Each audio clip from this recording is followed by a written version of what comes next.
નમસ્કાર દોસ્તો, આપણા ગીર સોમનાથ જિલ્લાના ઉનામાંથી બે મોટી ખબર સામે આવી છે।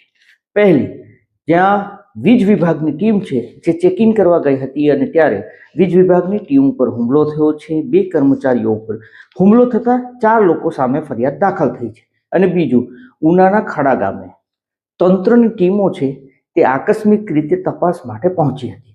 મામલતદાર, ડેપ્યુટી કલેક્ટરની ટીમો જ્યારે અહીંયા પર પહોંચી હતી ત્યારે ગેરકાનૂની જે રેતી ખનન કરી રહ્યા છે, રેતી માફિયાઓ છે, તેના ટ્રેક્ટરો છે તે ભગાવ્યા હતા અને ફિલ્મી દ્રશ્યો સર્જાયા હતા, જ્યાં 11 જેટલા ટ્રેક્ટરો છે જે ઝડપાયા છે। તો બંને મુદ્દે વાત કરીએ, વિડીયોની શરૂઆત કરીએ। નમસ્કાર દોસ્તો, હું છું દિલીપ મોરી અને આપ જોઈ રહ્યા છો નમસ્તે ગીર। સૌપ્રથમ વાત કરી લઈએ ઉનાના ગરાળ ગામની।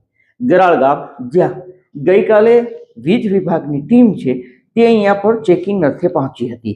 ગરાળ ગામમાં રહેતા હસમુખગીરી દિનેશગીરી મેઘનાથી નામના વ્યક્તિ છે અને પ્રવીણગીરી પરસોત્તમગીરી મેઘનાથી, આ બંને વ્યક્તિને ત્યાં વીજ વિભાગની ટીમ છે એ પહોંચી હતી। ત્યાં ચેકિંગ માટે આ ટીમ જ્યારે પહોંચી હતી ત્યારે આ જે મકાન માલિકો છે અથવા તો ત્યાં લોકો હતા તેની સાથે આ વીજ વિભાગની ટીમો છે તે વાતચીત ચાલતી હતી। આ સમયે અચાનક વીજ વિભાગની ટીમ ઉપર હુમલો કર્યા હોવાના આરોપ છે। બે કર્મચારી, એક છે HD ડોડિયા જે જુનિયર ઇજનેર છે ઉના વીજ વિભાગના, હાર્દિકસિંહ ડોડિયા, અને બીજા છે અજીતસિંહ ડોડિયા જે ઇલેક્ટ્રિક આસિસ્ટન્ટ છે।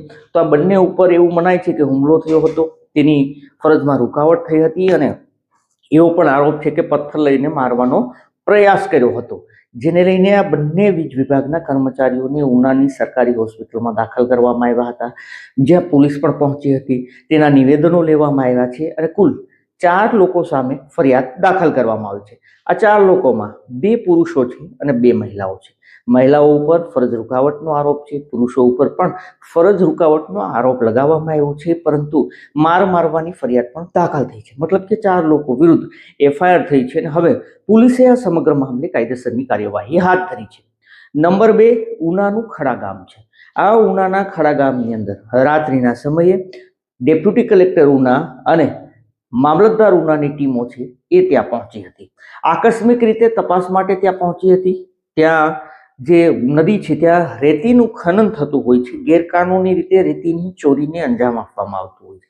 આ જ્યારે ટીમો આકસ્મિક રીતે અહીંયા પર પહોંચી ત્યારે ત્યાં ભૂમાફિયાઓ હતા, મતલબ કે જે રેતી માફિયાઓ હતા, રેતીની ચોરી કરતા હતા, તેમને ભાગમ ભાગ મચી હતી।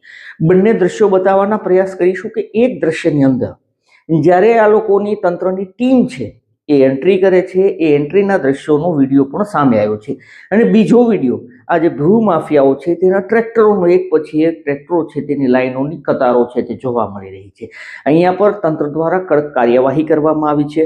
આશરે 11 જેટલા ટ્રેક્ટરો છે જેને ઝડપી પાડવામાં આવ્યા છે, જેને જપ્ત કરવામાં આવ્યા છે। આ એવા ટ્રેક્ટરો છે જે રેતીની ચોરીને અંજામ આપતા હતા અને આમના ઉપર કાયદેસરની કાર્યવાહી હાથ ધરવામાં આવી છે।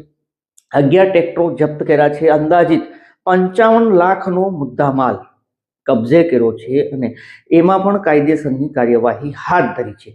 તો ગીર સોમનાથ જિલ્લાના ઉનામાંથી બે મોટી ખબર છે તે આજે સામે આવી છે, જેમાં એકમાં વીજ વિભાગની ટીમ ઉપર હુમલો થયો છે અને બીજું રેતી માફિયાઓ છે જે રેતી ચોરીને અંજામ આપી રહ્યા છે તેમના ઉપર કાર્યવાહી થઈ છે।